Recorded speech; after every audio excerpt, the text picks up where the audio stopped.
G'day viewers, it's Michael here again and welcome back to SingleRacer. Now, my original planned feature on the Unknown Egg channel, I might delay a bit because I'm having a bit of a server issue, and that probably says more about my crappy Australian internet than the Unknown channel, so I'll just delay that for a little while to try and sort it out. But while I do that, I want to feature a particular group of cars that I feel are the best mods that I've ever driven. Now, when I say that, on last count on Race Department, there are 174 cars only for Assetto Corsa, which is fantastic, and a couple of recent high-grade quality mods. For example, the Formula 3 mod from RSR, the online timing website, and a brilliant group of mods that come under the banner Need for Speed Tournament, which replicate the cars from the old original game called Road and Track Presents Need for Speed. Great mods and plenty of more. 174 mods for Assetto Corsa. You can't go wrong, even if some of them are slightly dodgy. But now, the mods that I want to feature in particular that I think are the best that I've ever driven, now this is debatable, because if I show you a fantastic collection of mods from VRC here, these are all Formula 1 mods, and you can download the mods for free when they turn into version 1, but I bought the Renault R25 here, and where is it here? The, let me just find it here, the MP420. I've got a different skin, I didn't recognise it. And that's my point, I guess, is that I am not an F1 driver, and I don't pretend to be. So as much as I love the old style sound, the V10 I believe it is, that screaming engine motor, and that's why I bought them, it is not my cup of tea. So I think you're better off going to either Sim Racing 604 or Ferrari Man 601 to ask them which are the better out of the two. But for me, if I go back now, the best mods that I've ever driven are from Race Sim Studios, and here are the 5 here, with a 6th to be released later on. Now, what I want to do is, I was bored one Saturday afternoon, and I thought I want to try and drive them individually on one of my favourite tracks, Spa, and my goal was to drive them not as a group but individually, with the idea of trying to break, now that RSR is back online. Now, it closed down for a day or two, but it appears to be back, which is fantastic. And so I thought, just as a challenge to me, I would drive every car individually on Spa with the goal of getting into the top 20 on RSR. Now, I did manage that. In fact, I managed to get every car in the top 15, which I was absolutely stoked, and one of them in the top 10.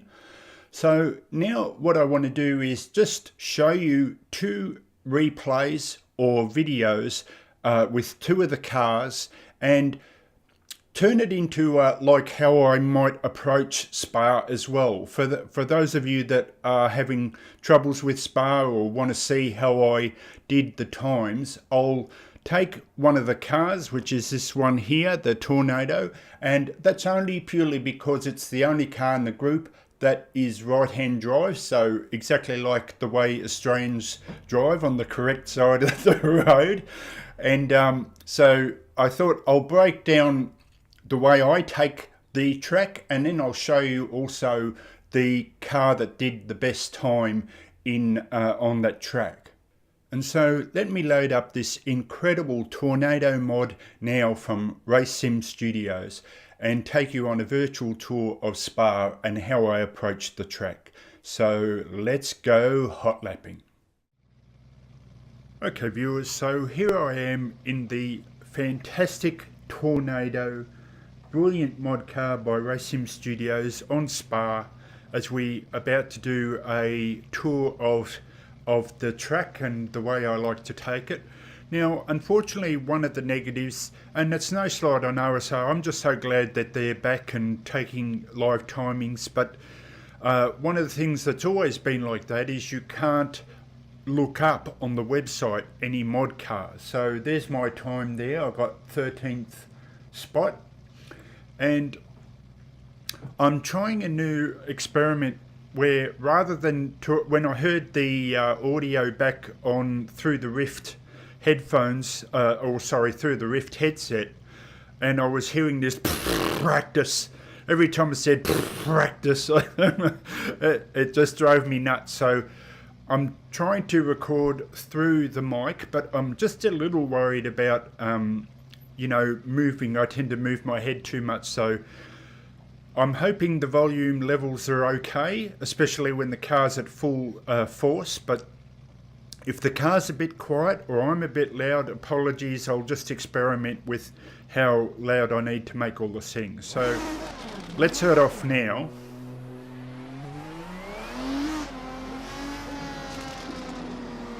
Now I'll do this on the way back as we finish the lap, but I'm not an alien driver by any means, but one of the things I like to do, and it's just a habit of mine, is I drive what you might call a shallow line. So I believe it's similar to Craig Lowndes, although I'm certainly nowhere near his league. But for instance, I've seen the fast drivers go out wide and then they turn the car deep, whereas I tend to run shallow like this and take the track more like this, and this way I feel I can get a smoother exit out of that corner, probably because I don't have the gear to handle really heavy wheel spin. So I try to keep the wheel spin to a minimum rather than a severe turn on that corner. Now, one of the other things, now I've only ever heard this, but some of the experts advise you not to run down the track like this next to the wall, because if Assetto Corsa is simulating the aerodynamics correctly, they say that the actual air interference can actually hamper your time. And one of the other issues that I have is that this is, one of the things that can cause arguments is, my feeling is RSR is well known as being quite severe on running out of bounds on tracks. So my argument is, if both RSR and Assetto Corsa, which puts up its own warning that you're out of bounds, both don't tell you you're out of bounds, then you should be making the most of the track. Meaning that I like to put my wheel right here, right on that curb, which is not out of bounds in either form. And then as I bring it up, what I try and do is just ease off the throttle and let it turn around again, and then try and do the same here. So I try to put myself here, which is not out of bounds. You need to be over that. You need to have your right tyre over that white line to be considered out of bounds. So it just means that you maximise your speed as you come up. And those that say that it's out of bounds, well, if you've got two things monitoring whether you are or you're not, and they both say you're not, then you should be maximising that run out onto the corner. Now, it's not always easy to do, but that's what you should be doing. And as I come up here, it's just pretty much straightforward.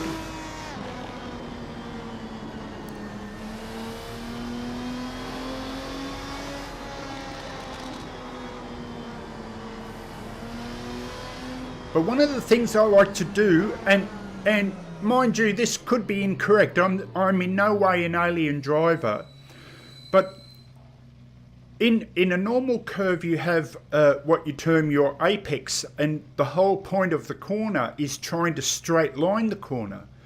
But for some reason on a few of the corners here, what I like to do is roll with the corner. So I turn in here and then roll with the corner like this, and then as soon as I hit the right point, I roll with the corner like this, but trying to bring myself over if I can. And again, then it's dancing on and off the throttle, and I roll off here. Now, where I've gained speed is before I used to follow that black shadow, which is, you know, just the tyre tread leaving the lines on the track. And I used to come up and run straight down here. But now what I try and do is maximize the speed and actually bring it up over here and then run down like that, because I've watched a few of the experts do it, and they're essentially trying to maximize that speed. So if you've got the room to add 1 or 2 extra kilometers, why not use it? And I'll show you that in the next lap. Now here is, I'm coming up in 4th. So I change down to 3rd here, and then in 2nd, I literally do the thing I talked about in a couple of tutorials ago, where it's just wait, wait, wait, wait, and let the car not force itself out wide, and then change up. And depending on the car, sometimes I change down because that adds like an extra brake, and then turn in here. And again, try and maximize that run off here so that your wheel comes in and then runs back onto the track like that.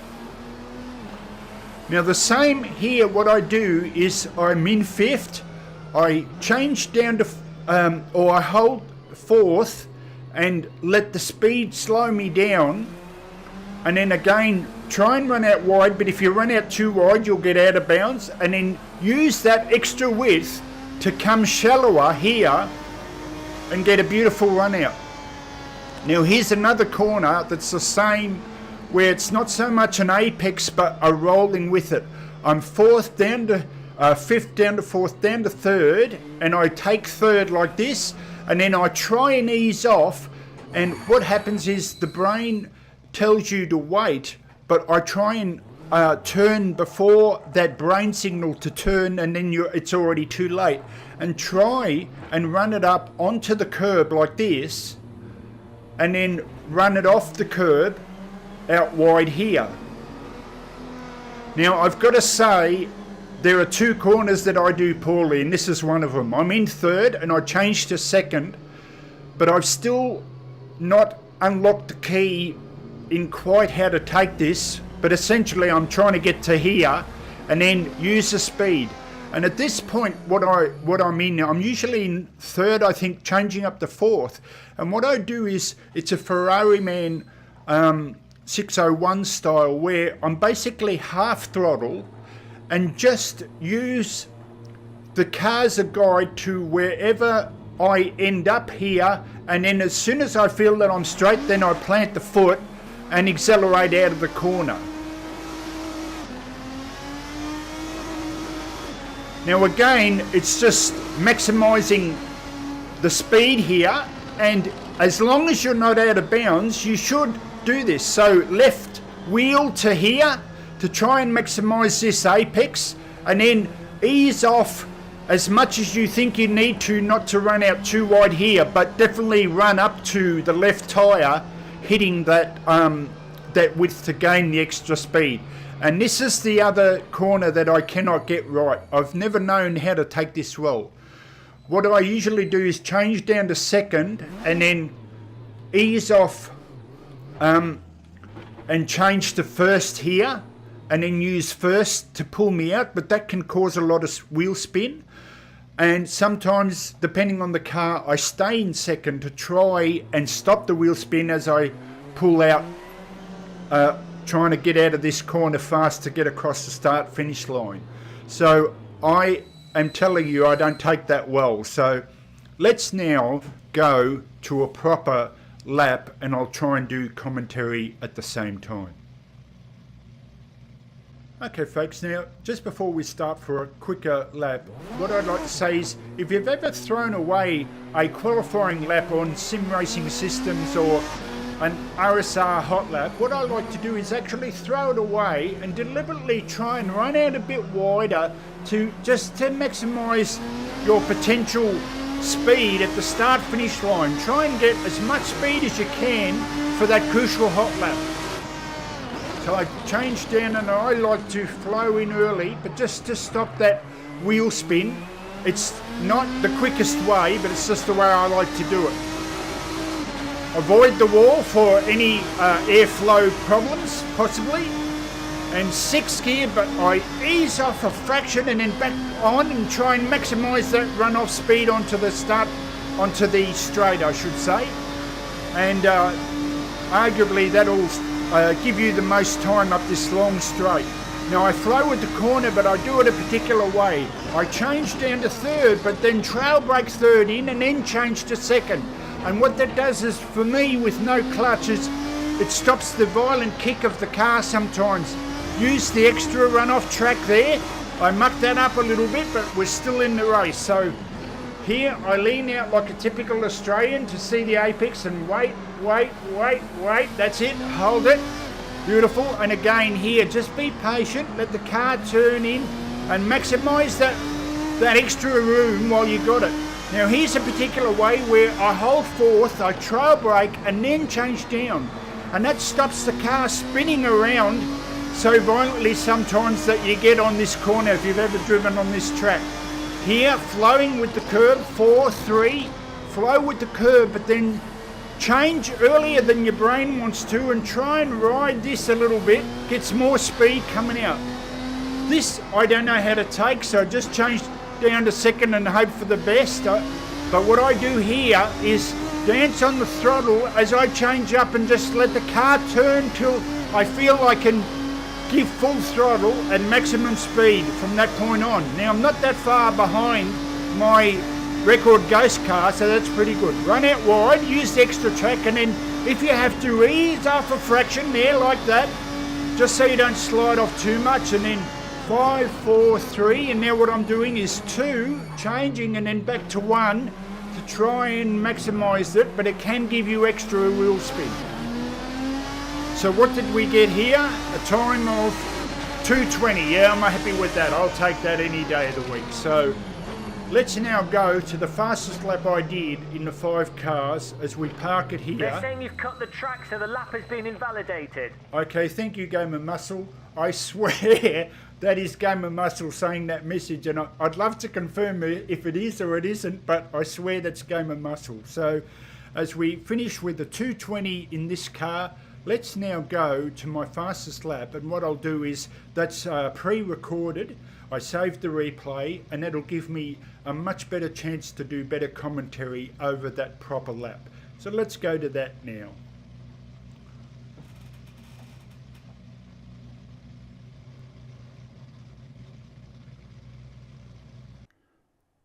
Okay folks, so here we are in what turned out to be the fastest car, or at least the fastest time I did on Spa out of the 5 cars from Racing Studios. This is the GT pack of cars. Now this is called the Vortex. They call it the Vortex for legal reasons, but we would know it more commonly as the Vortex Viper. Absolutely incredible car, but it did surprise me why it ended up being the quickest car. And when I think about it, I realise that it probably suits my driving style on 2 fronts, and it's those 2 fronts together. Because I thought the Shadow would be the fastest car, or at least for me. But the reason is because of my driving style, which is, I like the GP and the GT Legends sliding cars. And this definitely slides. But it's the fact that it's as brutal as the car is if you use my style of slow in, fast out, it can actually be quite tame. And it was that combination of the sliding not being overwhelming for me, but then taming it with my slow in, fast out, that the two together made for the fastest time on this track. Now, one thing just before we head off, I've got to say that all 5 cars sound exceptional in this group, the GT pack, but one thing in particular is, and I don't know if that's a Racing Studios thing or just the way they've used a feature within Assetto Corsa, but the tyre squeals especially, the tyre scrubbing and squealing as they turn the corner are just exceptional in all 5 cars. And this one thing that this particular car has, especially as we look at the incredible cockpit and interior of this car, minus the dials because it's a race car, but is the gear changes in this, but especially when you down change, they just sound awesome. So let's set off now for the fastest lap I did in all 5 cars. So like I said, it's when you're doing a hot lap, all you want to do is the best hot lap. So why not sacrifice the previous lap, try and get the run on here to stop the wheel spin and get as much speed as you can over that start finish line. You know, it's the main hot lap that is the important one. So I change down second here, turn in early, but I know it's not the quickest, but that's just what I like. See how there's very little wheel spin for me, especially without a clutch. Avoid the wall to stop that airflow problem if there is one. I ease off here and then straight back onto the throttle, and now it's violent but it's effective. So now what we try and do is roll with this corner, but I do it in that particular way. So I change down but try and trail brake second into the corner, and that sort of eases off the violent nature of the car. Try and run a little bit wide here, that's it, and use that extra speed. And again, just here is all you can do is wait. It's just, see, here's the squealing, so you're trying to avoid that understeer, and again here as well, it's avoiding that understeer which just slows you down. But use the extra speed. Now here's another trail braking thing that I like to hold down before I change down to fourth. And I just feel almost coasting. I feel that it just stops that arse end wanting to slip out and spin around like you probably have done many times.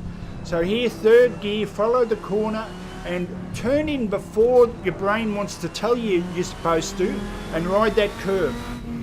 Here again, I just don't take this well, but I essentially try and dance on the throttle for here and let my brain tell me, yep, now it's a good time. And I did that extra early, which really helped with the hot lap time, I think. Now here, you want to make sure you use your left tyres and run out as wide as you can to straighten up this corner. Get as much speed for this last group of corners as you possibly can. And here, I still don't take this well, but change down to second, then change down to first to try and, I'm thinking, maximise the speed, but it can cause wheel spin. So let's see, what time do I do as we start the cross finish line. There we go, a 2:17.974, and my worst time in any of the 5 cars was a 2:20. So I hope you liked that lap, that hot lap, and this is a great group of GT pack cars from Racing Studios again. And as we say goodbye to this GT pack, this is Michael signing out for SingleRacer. I'll catch you next time. See you later. And if you want to have a go at trying to beat my time, go for it. See ya.